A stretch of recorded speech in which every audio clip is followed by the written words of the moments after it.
Continuing with the first chapter of The Secret of the Underground Room, Johnny and the professor are going to visit Father Higgins at his new parish. It was a drizzly, chilly evening as they arrived in Rock's Village, a tiny cluster of picturesque 18th century houses near a 70-year-old iron bridge.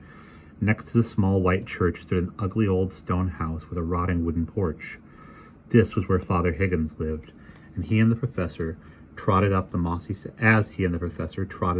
sidewalk. Johnny felt sorry for Father Higgins. Who had to live in this damp and desolate place. They mounted the steps, and the professor pushed the doorbell button. Soon the oak door swung open, and there stood Father Higgins. He was big and burly, with a grizzled square jaw and bushy eyebrows. Father Higgins was wearing his black clerical outfit, but he had taken off the stiff white collar. To Johnny, he looked pale and worn, and there were dark circles under his eyes. But when he saw his friends, Father Higgins smiled broadly and stepped out onto the porch to shake hands with them. "It's great to see you two," he boomed happily. "Great and fine and terrific. Come on in and make yourselves comfortable." The professor and Johnny followed Father Higgins down a dark hallway and into the study. It was a cozy, old-fashioned room with dark woodwork and bookcases built into the walls.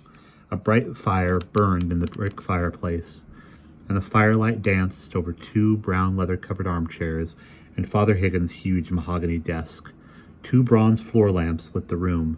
They looked as if they would be hard to lift. "Well, here we all are," said Father Higgins a bit nervously. He walked to the mantel and took down a cut-glass decanter. Carefully, he poured 2 glasses of sherry for the professor and himself, and then he went out to the kitchen. He came back with a bottle of Coke for Johnny and a tall glass full of ice. When they were all settled, Father Higgins sipped his sherry and gazed thoughtfully into the fire. He seemed to be waiting for somebody to speak. "Have you had any more problems with this, ghost business?" asked the professor at last.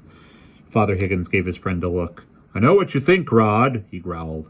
"You think I need a psychiatrist or a long rest. Well, I don't believe that I'm seeing things. I really don't. I really, truly don't. The other night I woke up to find the girl standing by my bed." "Oh my gosh!" exclaimed Johnny, clapping his hands to his face. "Father, what did you do?" Father Higgins grimaced and picked up an empty briar pipe that lay on his smoking stand. He toyed with it as he talked. "I was never so frightened in all my life," he said slowly, "but somehow I managed to control myself. Then I remembered the old legends that ghosts sometimes want to tell you or show you something. Sure enough, the girl seemed to be motioning to me as she backed away from the door. So I got up and followed. She led me out the front door of the house and down a path that takes you to the side door of the church. It was a dark, moonless night, but somehow I was able to see the girl. A gray glow hovered about her. She climbed the steps to the organ loft. There's nothing up there but an old broken pipe organ and some folding chairs and a lot of dust and cobwebs. The girl motioned toward the dark space behind the organ, and she smiled strangely. Then she vanished." The professor sat staring at Father Higgins with his mouth open. "Well," he said irritably, "you're not going to keep us in suspense, are you? Surely there's more to your story." Father Higgins gave his friend an odd look. "I wish it had all ended there, I really do. But, as it happens, I found something lying in the dust behind the organ. It was a small, flat package wrapped in brown paper and tied with twine.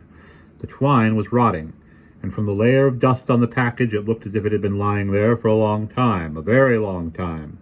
At any rate, I picked the thing up and took it back to my study. Would you care to see what I found?" The professor glowered at Father Higgins. "Show us, Higgy, or I'll poison your sherry and let the air out of the tires of your car." Normally, Father Higgins would have laughed at a remark like this, but instead he just nodded and got up from his chair. Crossing to his desk, he took a key from his pocket and unlocked the wide, shallow drawer in the middle. Johnny and the professor got up and crowded in next to the priest, one on either side. After a brief pause, Father Higgins reached into the drawer and pulled out something that looked like half a broken green glass plate. Embedded in the glass were 4 little golden fish, which seemed to be swimming in a green sea.